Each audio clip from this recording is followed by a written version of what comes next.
This is Dr. Karbari Balchandra, and you all are welcome in Economics, where we make economic concept easy and logical. इस video में हम लोग देखते हैं degrees of cross elasticity of demand. Degrees of cross elasticity में पहले हम लोग देखते हैं सब्स्टिट्यूट गुड्स। सब्स्टिट्यूट गुड्स को डिफाइन किया जाता है जब दो गुड्स में सेम यूटिलिटी होती है, ऐसे गुड्स को बोला जाता है सब्स्टिट्यूट गुड्स। तो जैसे हम लोग सपोज एग्जांपल के लिए लेते हैं एक्स और वाई, ये दो गुड्स है जो एक दूसरे को सब्स्टिट्यूट है। सब्स्टिट्यूट गुड्स के डिमांड और प्राइस में पॉजिटिव एसोसिएशन होता है, तो एक गुड्स का प्राइस अगर चेंज होता है तो दूसरे गुड्स का डिमांड उसी डायरेक्शन में चेंज होता है। सेम डायरेक्शन में डिमांड और प्राइस रिलेटेड गुड्स के चेंज हो रहे हैं, इसके लिए वैल्यू पॉजिटिव होता है और उसी की वजह से डिमांड कर्व का स्लोप भी पॉजिटिव अपवर्ड होता है। जैसे हम लोग एग्जांपल देखेंगे, price of ball pen and demand of gel pen. तो बॉल पेन और जेल पेन ये एक दूसरे को सब्स्टिट्यूट प्रोडक्ट्स है। डायग्राम थ्रू पहले समझते हैं। ये डी डिमांड कर्व है जेल पेन का।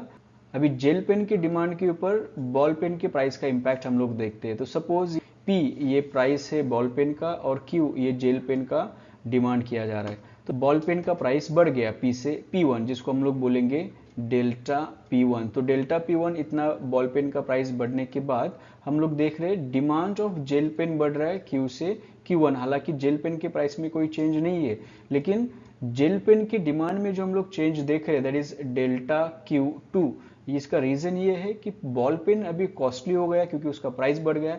तो बॉल पेन यूज करने वाला कस्टमर अभी जेल पेन यूज कर रहा है, तो जेल पेन के डिमांड में विदाउट चेंज इन प्राइस हम लोग डिमांड में चेंज देख रहे हैं। और ये जो रिलेटेड गुड्स के प्राइस में और डिमांड में चेंज है, ये हम लोग पॉजिटिव या डायरेक्ट रिलेशन देख रहे हैं, इसके लिए इसको बोला जाता है सब्स्टिट्यूट गुड्स। यही हम लोग अगर रिवर्स वे में देखते हैं कि सपोज बॉल पेन का प्राइस कम हो गया P से P2, तो उसको हम लोग बोलेंगे डेल्टा P2। बॉल पेन का प्राइस कम हो गया, इसके लिए जेल पेन का डिमांड आप देख रहे हो कि यहाँ से Q से Q2 इतना कम हो गया, उसको हम लोग बोलेंगे डेल्टा Q2।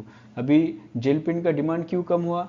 क्योंकि जब बॉल पेन का प्राइस कम हो गया है तो अभी कस्टमर जो जेल पेन यूज करने वाला था वो कस्टमर अभी बॉल पेन की तरफ जाएगा क्योंकि बॉल पेन सस्ता हो गया, तो इसलिए जेल पेन का डिमांड यहाँ पर कम हो रहा है। तो इस तरह से प्राइस और डिमांड एक ही डायरेक्शन में चेंज हो रहे हैं, इसको हम लोग बोलते हैं सब्स्टिट्यूट गुड्स का क्रॉस इलास्टिसिटी। इसको हम लोग इस टेबल से भी समझते हैं। पहले कॉलम में दिया है प्राइस ऑफ बॉल पेन, जिसको हम लोग ने वाई गुड से डिनोट किया है, और दूसरे कॉलम में दिया है डिमांड ऑफ जेल पेन, जिसको हम लोग ने एक्स से डिनोट किया है। तो आपके इनिशियल वैल्यूज इस तरह से है, प्राइस ऑफ बॉल पेन है 25 और डिमांड ऑफ जेल पेन है 25। तो अभी सपोज बॉल पेन का प्राइस बढ़ गया 25 से 50 हो गया, तो अभी हम लोग यहाँ पर निकालेंगे डेल्टा वाई। तो डेल्टा वाई मिलेगा आपको 50 माइनस 25 इज इक्वल टू 25। और जब बॉल पेन का प्राइस बढ़ रहा है तो हम लोग देख रहे हैं कि जेल पेन का डिमांड यहाँ पर बढ़ रहा है, 25 से 60 हो रहा है। तो यहाँ पर हम लोग डेल्टा एक्स निकालेंगे तो मिलेगा 60 माइनस 25 इज इक्वल टू 35। अब यही क्रॉस इलास्टिसिटी का इक्वेशन हम लोग सॉल्व करेंगे। 35 divide by 25 is equal to 1.4।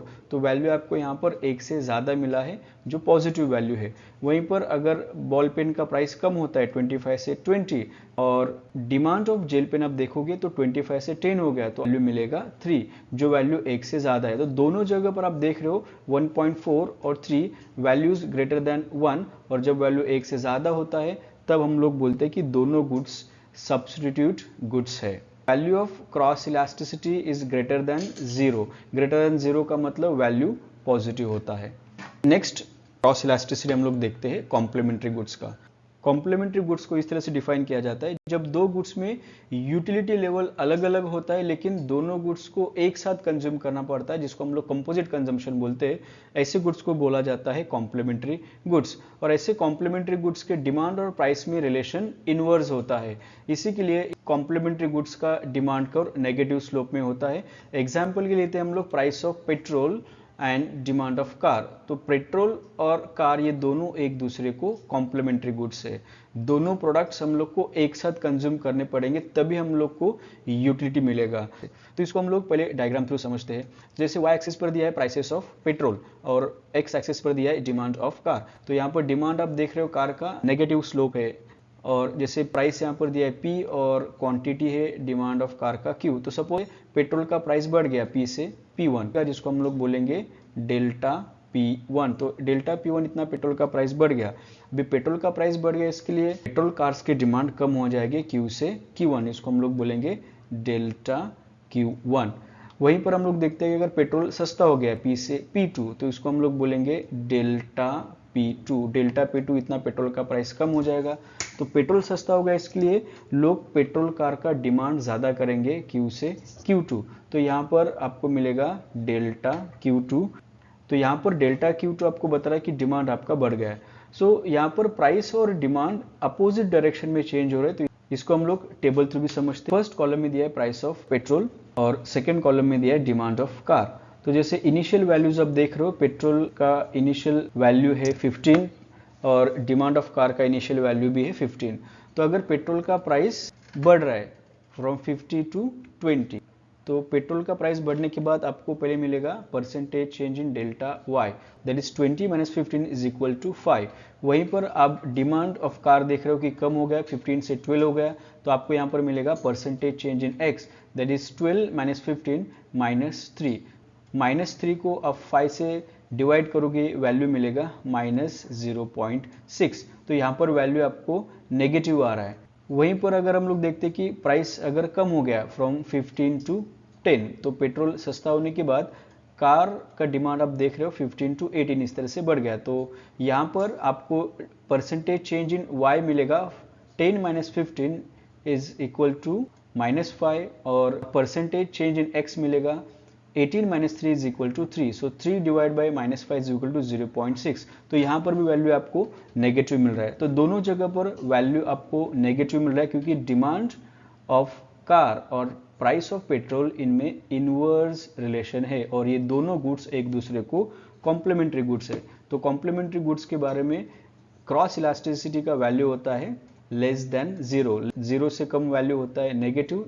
Next हम लोग देखते हैं अनरिलेटेड गुड्स का क्रॉस इलास्टिसिटी। कुछ ऐसे भी गुड्स हो सकते हैं कि जिनमें कोई रिलेशंस नहीं होता, लेकिन अगर इस तरह से कोई गुड्स है तो ऐसे गुड्स में क्रॉस इलास्टिसिटी का वैल्यू होगा 0। तो जैसे यहाँ पर एग्जाम्पल में दिया है कि price of book and demand of car. तो अगर बुक के प्राइस में ग्रोथ हो रहा है P से P1, जिसको हम लोग बोलेंगे डेल्टा P1, इतना बुक का प्राइस बढ़ गया, तो उसका इम्पैक्ट कार के डिमांड पर कुछ नहीं होगा। या फिर अगर बुक का प्राइस कम हो गया P से P2, जिसको हम लोग बोलेंगे डेल्टा P2, तो प्राइस कम होने के बाद भी कार की डिमांड में कोई चेंज नहीं आ रहा है। तो कार का डिमांड को वर्टिकल है और वाई एक्सिस को पैरेलल है, तो ये दोनों गुड्स एक दूसरे से कोई रिलेशन नहीं रखते, तो इसके लिए इनको बोला जाएगा अनरिलेटेड गुड्स। और यही चीज़ हम लोग यहाँ पर टेबल में भी एक्सप्लेन कर सकते हैं। जैसे इनिशियल वैल्यू है 25, तो अगर प्राइस ऑफ वाई बढ़ता है फ्रॉम 25 टू 50, तो वहाँ पर हम लोग देख रहे हैं एक्स के डिमांड में कोई चेंज नहीं है। या फिर प्राइस अगर कम होता है 25 टू 10, तो भी एक्स के डिमांड में कोई चेंज नहीं है। तो यहाँ पर क्रॉस इलास्टिसिटी का वैल्यू हम लोग को मिलेगा 0, जो ये बता रहा है कि ये दो गुड्स एक दूसरे से अनरिलेटेड है। आई होप ये कॉन्सेप्ट आपको समझ में आ गया है, और इंफॉर्मेटिव वीडियोस के लिए इस बिकेनॉमिक्स चैनल को आप सब्सक्राइब कीजिए और लाइक कीजिए।